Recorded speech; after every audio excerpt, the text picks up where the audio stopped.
नमस्कार। मैं दिनेश कुमार गौड़ उर्फ DK गौड़ आज आप लोगों से कुछ बात करना चाहता हूँ और विशेष रूप से जो इन दिनों देख रहे हैं, कुछ लोग कहते हैं सनातन धर्म को नष्ट कर देंगे, कुछ लोग कहते हैं भारत में मुस्लिम डरे हुए हैं। तो आज इसी बात पे चर्चा करनी कि वास्तव में भारतीय मुसलमानों के असली दुश्मन कौन है। और मेरा मानना है भारतीय मुसलमानों के दुश्मन वही हैं जो हिंदुओं के दुश्मन हैं। आपको आश्चर्य होगा, लेकिन ये आश्चर्य की बात नहीं है, क्योंकि ये केवल और केवल राजनीति रोटी सेकने का षड्यंत्र मात्र है। आप याद कीजिए, आजादी की लड़ाई चाहे वो 1857 की हुई या उसके बाद की हुई, हिंदू और मुसलमान दोनों ने मिल के अंग्रेजों से लोहा लिया, दोनों ने कुर्बानियां दी। अगर भगत सिंह, चंद्रशेखर आजाद, राजगुरु जैसे असंख्य हिंदू जो है क्रांतिकारी थे, तो अशफाकुल्ला खान जैसे भी बहुत बड़े बड़े क्रांतिकारी मुस्लिम समाज से हुए। आजाद हिंद फौज के अंदर बहुत बड़े बड़े पदों पे मुस्लिम लोग थे, आप सब जानते हैं। हिंदू मुसलमानों में कभी भी द्वेष नहीं था। ये द्वेष पैदा किया सबसे पहले अंग्रेजों ने, और उस द्वेष को पैदा किया, आगे बढ़ाया एक लालची इंसान जिन्ना ने, जिसको अंग्रेजों ने लालच दिया और उसने फिर हिंदू मुसलमानों के बीच में द्वेष बढ़ाने के लिए काम शुरू कर दिया। इधर एक जवाहरलाल नेहरू नाम के जो है नेता थे कांग्रेस में, वो भी सत्ता के लिए बड़े लालची थे। इन दोनों ने मिलकर षड्यंत्र रचा और उसके बाद ही हिंदू मुस्लिम दंगे शुरू हुए, और इन दोनों ने अपने स्वार्थ सिद्धि के लिए हिंदुस्तान के टुकड़े कर दिए। और उसका नुकसान किसने भुगता? हिंदू मुस्लिम दोनों ने। इतना बड़ा नरसंहार हुआ जैसा नरसंहार इस सदी में कहीं नहीं हुआ होगा। और लाभ किसको हुआ? इन दोनों नेताओं को और इनके साथी नेताओं को। और मारे गए कौन? हिंदू और मुस्लिम। लेकिन ये यहीं नहीं रुका। आजादी के बाद इस कांग्रेस सरकार में, जिसको नेहरू जी हेड कर रहे थे, इन्होंने ये दर्शाने की कोशिश की कि वो मुस्लिमों के सबसे बड़े हितैषी हैं। उनसे बड़ा कोई हितैषी मुस्लिमों में का कोई हिंदुस्तान में है ही नहीं। और उन्होंने इस षड्यंत्र के लिए, हिंदू मुसलमानों के बीच दरार डालने के लिए, मुसलमानों को अशिक्षित रखने का काम किया। मदरसे दे दिए उनको, मदरसे में पढ़िए आप, समझे। और बाबर, औरंगजेब, इनको उनका आदर्श बता दिया। वो बाबर और औरंगजेब जिन्होंने हम भारतीय मुसलमानों के पूर्वजों को, जो बिल्कुल हिंदू थे, उनको मार के और तलवार के जोर पे मुसलमान बनाया, उनको आदर्श बना दिया। ये बहुत बड़ा षड्यंत्र रचा उन्होंने। और ये दरार बढ़ाने के लिए अशिक्षित रखना जरूरी था मुसलमानों को। एक तरफ जो हिंदू आगे बढ़ रहे थे, पढ़ रहे थे, कॉलेजेस में जा रहे थे, अपनी कुरीतियां अपने समाज के माध्यम से ही दूर करने की कोशिश कर रहे थे। बाल विवाह, सती प्रथा वगैरह।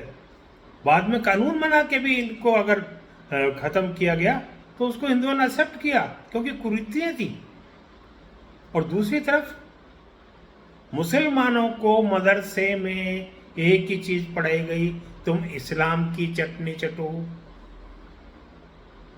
केवल इस्लाम इस्लाम इस्लाम करो, आपको पढ़ने की जरूरत नहीं, आगे बढ़ने की जरूरत नहीं, आपको अपनी कुरीतियां बंद खत्म करने की जरूरत नहीं। एक तरफ कोई रामायण पे कोई बकवास करे और करे, सीता माता के लिए कुछ बोले, गंदी गंदी की भगवानों की, देवी देवताओं की फोटो बनाए, तो क्या उससे हिंदू जो है धर्म का नाश हो गया, खतरे में आ गया? नहीं। लेकिन दूसरी तरफ अगर कोई मुसलमानों के लिए किसी बात पे कोई शब्द बोल दे, चाहे वो सच्चा ही हो, तो इस्लाम खतरे में आ जाता। अरे भाई, इतना छोटा कमजोर हो गया क्या इस्लाम, किन बातों से खतरे में आ जाएगा? लेकिन क्यों?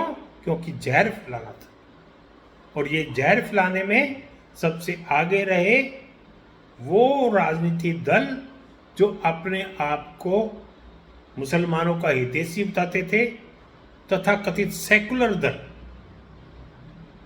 कट्टरपंथी मुस्लिम और मुल्ला मौलवी, जिनको अपना स्वार्थ सिद्ध करना था। और ये जो सरकारें आई तथा कथित सेकुलर, वो ये कहते रहे हम मुसलमानों के लिए बहुत कुछ कर गए। क्या किया भाई? अगर आपने जो आतंकवादी बैठे थे कश्मीर में, उनको आप प्रोटेक्शन मनी दे रहे थे, अरे उनको किसकी प्रोटेक्शन की जरूरत है? उनको कोई प्रोटेक्शन की जरूरत नहीं।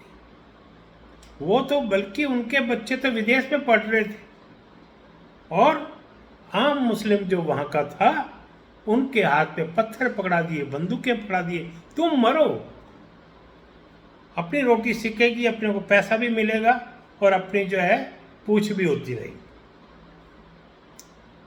हिंदुस्तान सरकार भी दे रही, पाकिस्तान भी दे रहे, अपने मौजूद। नुकसान किसका हुआ? आम मुस्लिम का।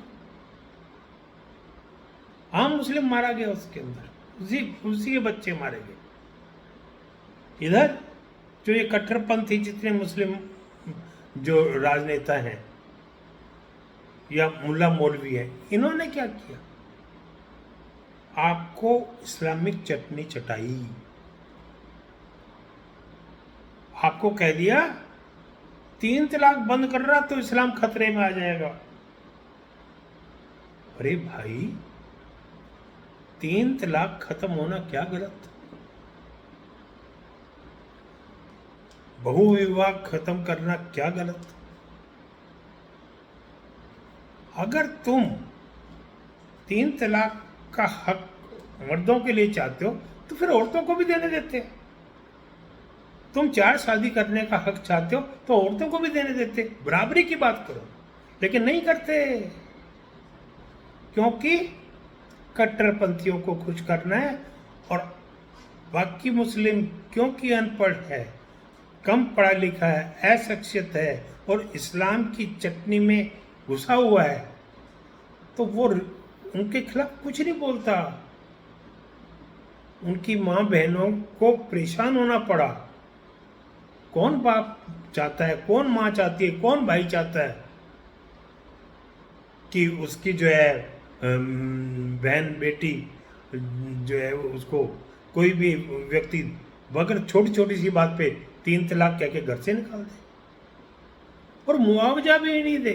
सायरा बानू केस के अंदर सुप्रीम कोर्ट ने कहा मुआवजा दो इन कट्टरपंथियों ने, और ये तथाकथित सेकुलर सरकार कांग्रेस की, इन्होंने सुप्रीम कोर्ट के डिसीजन को अध्यादेश लाके खत्म कर दिया। बड़ा ताज्जुब होता है। एक तरफ तो आंदोलन चलाते हैं, हिजाब में रहना बहुत जरूरी है, आंखें नहीं से ज्यादा कुछ नहीं दिखना चाहिए, और दूसरी तरफ उसी बेटी को हलाला के लिए दूसरे आदमी के बिस्तर, हम बिस्तर होने के लिए पेश कर दो। इससे बड़ी कोई शर्म की बात हो सकती? ये किया है इन सेकुलर कहने वाले दलों ने, इन राजनेताओं ने और कट्टरपंथी नेताओं और मुल्ले मौलवियों ने। तो आपके दुश्मन ये हैं सबसे बड़ी। कुछ नहीं दिया, वक्फ बोर्ड को पैसा दे दिया। वक्फ बोर्ड को इतनी जमीन आ जाएगी तो आम मुस्लिम को क्या मिल रहा है? आम मुस्लिम को कुछ नहीं मिल रहा। इसलिए मेरा एक ही निवेदन है, भारत की मुख्य धारा में जुड़ो। ये जो उन्होंने षड्यंत्र रचा है ना कि जो है मुसलमानों को भारत के मुसलमानों को भारत की मुख्य धारा में मत आने दो, उसको दूर करो। अपने इस्लाम धर्म को मानो, खूब तबीयत से उसका जो है निर्वाह करो, लेकिन आदर्श अपने बुजुर्गों को मानो, आक्रांताओं को नहीं जिन्होंने आपके बुजुर्गों के साथ अत्याचार किया और अन्याय किया।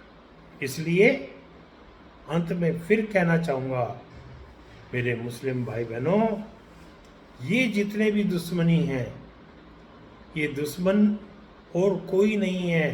दुश्मन आपकी अशिक्षा है। देखो पाकिस्तान को इस्लामी चटनी चटा के क्या हालत की है, वो हम नहीं चाहते यहाँ हो। इसलिए अपनी दुश्मनी किससे है? अपनी अशिक्षा से। उसको दूर करो और अपने हक के लिए लड़ो। अगर हम खुद ही अपने दुश्मन बन जाएंगे तो फिर और किसी दुश्मन की आवश्यकता ही नहीं है। इसलिए हम सबसे बड़े अपने दुश्मन बन जाते हैं। इसलिए अपना ध्यान रखिए। नमस्कार, जय हिंद।